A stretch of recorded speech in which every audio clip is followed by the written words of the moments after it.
when they first got the invitation, it was like a headache for them. Should they come down to New York? Should they bring their children down to New York? Like, so to speak, I mean, I'm not saying New York was like a Sodom and Gomorrah, but so to speak, should we bring our children from Jerusalem?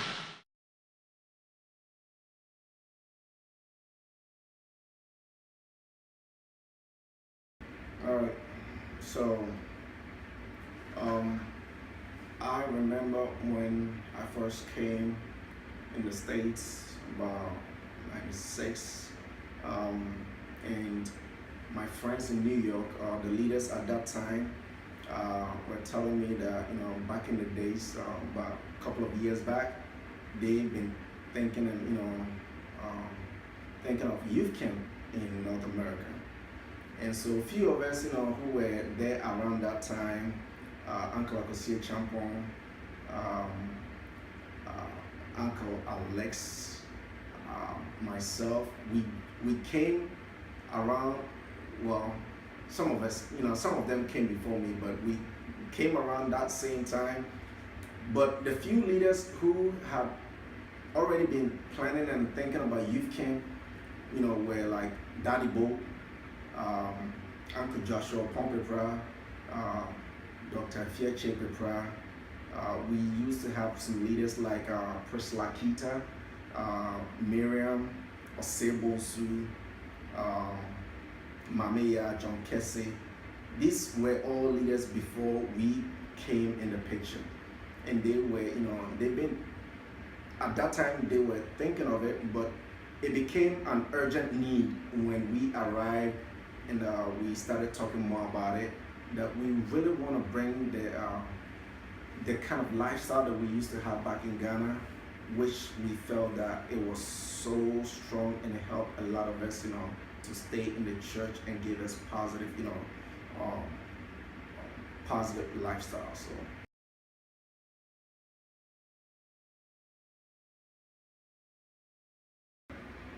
So convection years, some of the activities and programs, I wish we still had that convection years and even Shenandoah years, because I miss those years. Convection years, since it was a small group, some of the programs that we had, we even had hiking, went around, hike. We had relationship programs, which everybody wanted to talk about, but it was so unique. Some of the activities we had, volleyball in that small gym. We played, soccer, different activities, but volleyball was our big, sports, because all the youth leaders and the attendees, we were all involved, so. Excellent. Okay. Now, in some of the videos, people remember you for waking them up for jogging and that kind of thing. So tell us about the infamous youth camp jogging. Well, and like I said, I wish those days we still have those, kind of, activities. Passionate about jogging and morning exercise was big time, because we used to, sing the Samamo and the Jama, during those days. Most of you will not know what Jama or Samamo is, but yeah, if you've been through Ghana, the school systems, you know what I'm talking about. We used to sing and jog and, have fun. By the end of, the whole, session, jogging, morning, PE, you would be, fit, you would really, sweat, and right there we go back, and take showers, take our showers and just come back to programs or go eat. So, yeah, jogging, I used, it was me, Uncle Ernest Achampon, still in New York, Uncle Paul Adakwa. Every single morning, we made it our personal, task to just go around with whistles and knocking doors. We knew everywhere, every room that everybody was sleeping. We will knock doors, wake people up, around 5:30, get them all routed up and just hit the roads, all with it, jogging and singing, songs of praises and stuff like that. It was fun. I miss those days. Excellent. Exactly.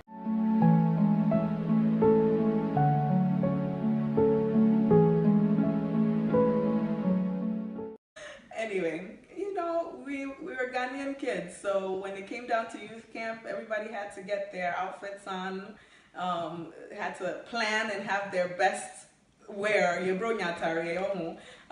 had to wear our ntoma. For us girls, no dear, we liked our ntoma styles, and then one American outfit of your choice. But I think for us, we were raised to dress modestly and to dress so that we appear like children of God that we are. So our fashion then was what we wore that was not only pleasing to the sight but also fitting as a child of God, what you would wear. So I was more driven towards ntoma and stuff. Our group anyway, we liked our Ghanaian fashion. So that was what we wore back then. And then of course it was in the 90s too, so the 90s fashion. our jeans and shirts of all sorts. So it was fun times. The churches that were present during the first youth camps at Camp Berkshire included First Ghana in New York.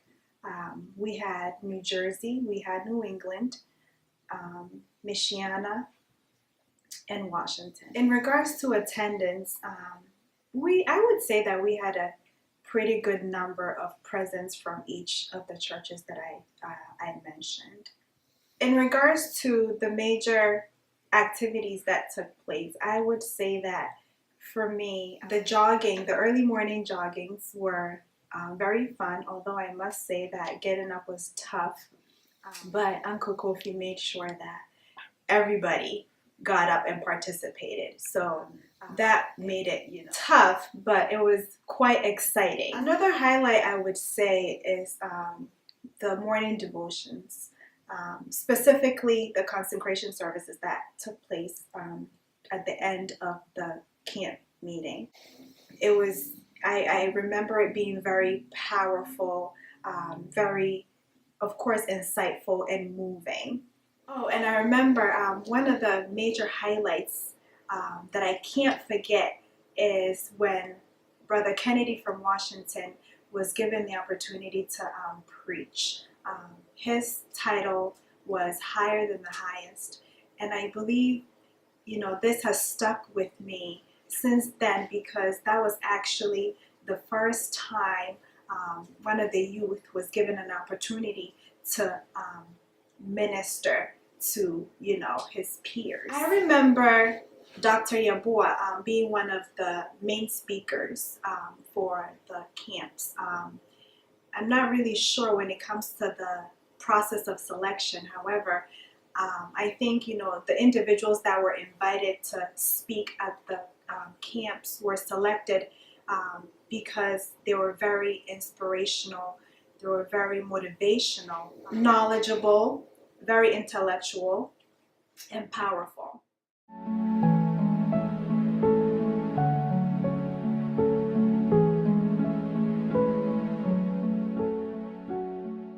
Entertainment night. Entertainment night was live. There was different groups singing.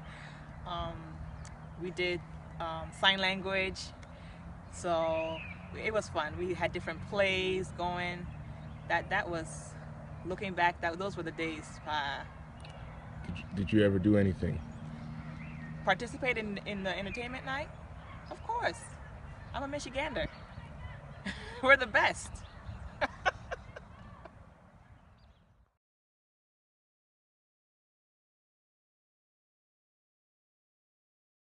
So entertainment night, I believe, originated because, like I said, our four founders thought to set up youth camp the same way, kind of like how Ghanaian youth camp is set up back in Ghana, where Saturday night was usually the night that they did all the talent show type things, entertainment.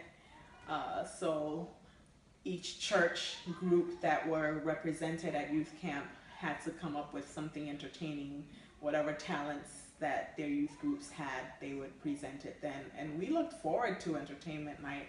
We would practice year round to go either sing, or we had our signing group as well, and we would sign our songs. We'd have plays. There was so much that everybody had to brought to the table, and we looked forward to that. We would sing, like I said, our Michiana group. It was a big group of us, all family basically.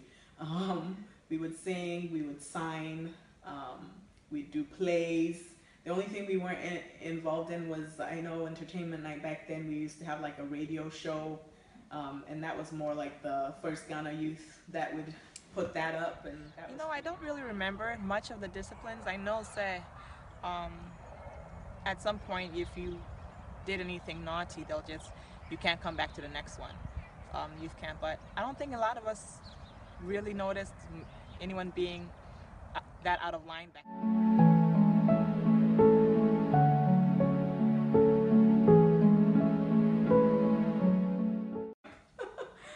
Oh, back in our days, when we thought we were the stuff.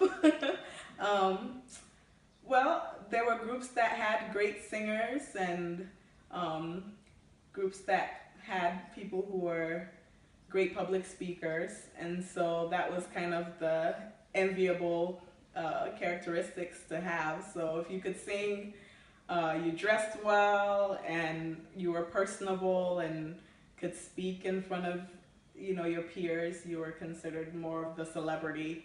To break it down more, I know there were a few figures in the First Ghana group that were considered the celebrities then.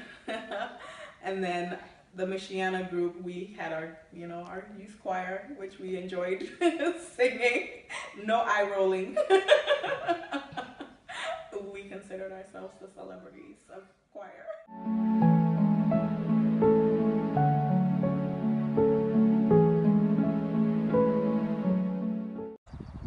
Going to youth camps, it was more of a spiritual journey, letting me know, say, yeah, throughout the whole year, Uko Youth Camp, you take all your cares and burdens and you allow God to speak to you there, and you just submerge yourself in all of the Nyamesema na Ekosu Nyamesema pastors our youth leaders no catch. It was a real blessing. Right. Michigan Girls. So Michigan Girls, we just had about maybe 10 to 15 girls, but somehow we were a bit famous at camp, I guess, when camp first started. And we didn't really have any specific name. We were just called the Michigan Girls because, we were always together. We were famous for a lot of things. We were famous for hanging together. We had our own clique. We didn't really blend with other people. We just stuck together. We ate together. We did everything together. We always dressed alike. We always had, I guess we had a good sense of fashion, and people saw us different. We just stood out in the crowd, and people just really admired us. Of course, we got a lot of attention, and when you get a lot of attention, some people start to hate you for that, and then you still have people that love you for it. I think one of our biggest rivals were the New York girls. They did not like us at all. But hey, everybody, well, I don't say everybody, most people liked the Michigan Girls, and it was all about Michigan Girls, this, that. But we had a good time at youth camp. And when we were going to Camp Berkshire, we had an 18-hour drive from Michigan to New York. We had the longest drive. So we were always the last group to arrive at youth camp. And we're also the very first group to leave. We would arrive at youth camp probably early morning at dawn on Friday around 4 or 2 in the morning, it depends. And then we would be the first to leave on Sunday morning, again around 5 in the morning, latest by 6 a.m. And from what I heard, most people complained that, oh, camp wasn't fun when we were not there. So it's like camp hadn't officially started if the Michigan girls were not there, and camp was officially over when we were gone. It was kind of funny to hear that. But that was the case.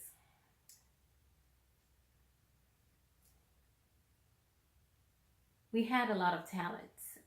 We sang, we had a singing group, but I guess it was just the Michigan choir, which was mostly girls and a few guys to sing bass with us.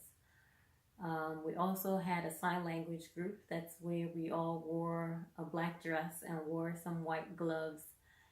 And we used to sign to music. And I think we were the first group to just start doing that at youth camp. And I think other churches just looked at us like, wow, that's different. And later on, other people started doing it as well. So that was one thing that we were known for, sign language.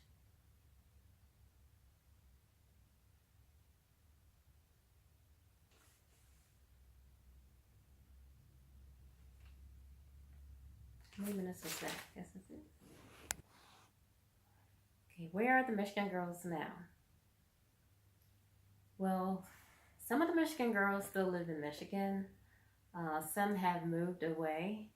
I think all of us are now professionals in different fields. Some are nurses, some are doctors, some are physician assistants, and some are in different fields.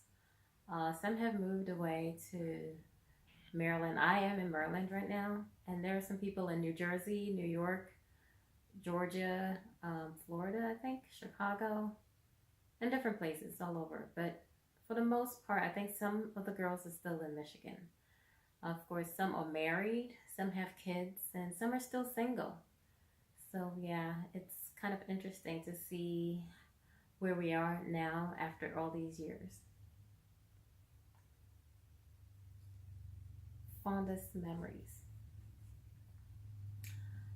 I think one of the fondest memories of Camp Berkshire was on Saturday nights, entertainment night. I think that gave a lot of the youth opportunity to showcase their talent. Some of the youth could write plays and then direct plays. We'll act it out. We entertain ourselves a lot, which was very funny. I remember one of the plays that we acted out was demonstrating Ghanaians fresh out the plane in America, trying to get used to the new life here, and at the same time having a very strong accent. I think that was one of the funniest plays which one of the youth wrote, and it was very funny. It was interesting. We also had a fashion show at youth camp where people would dress up with Ghanaian clothes or African wear, and also Western clothing, and just do a runway like you would see on TV. Of course, the fashion back then as compared to now, that's a big difference. So if you see pictures, you'll be laughing. But at that time, it was interesting for us. The one thing that we also did, I think people still do that now, was on Saturday night, we had a little bit of free time. I think it was about an hour of free time. And we would hang around and talk to people, make friends, exchange numbers. And of course, when there was time for lights out at 10 o'clock, nobody was ready for bed. It's like that's when the fun was beginning. And the youth leaders would chase us around the campus just trying to get us to get into our dorms, but it never worked. It was always very funny. People would be hiding under cars or behind dorms or just hiding in places just so the youth leaders will not see us. But we had some good times. We had some good memories. Yes.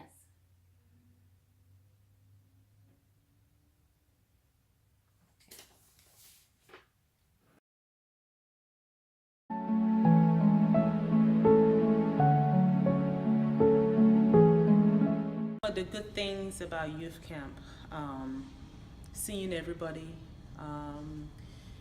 coming together with all these young people. These young people, they could all be somewhere else. We are so blessed to have these great young people, and I want to say God bless every one of you for being here and for wanting to to be in the midst where God's name can be praised. So I'm looking forward to, you know, the youth just being blessed spiritually, us having fun, all the games, Bible Bowl, go Queens, we're gonna win.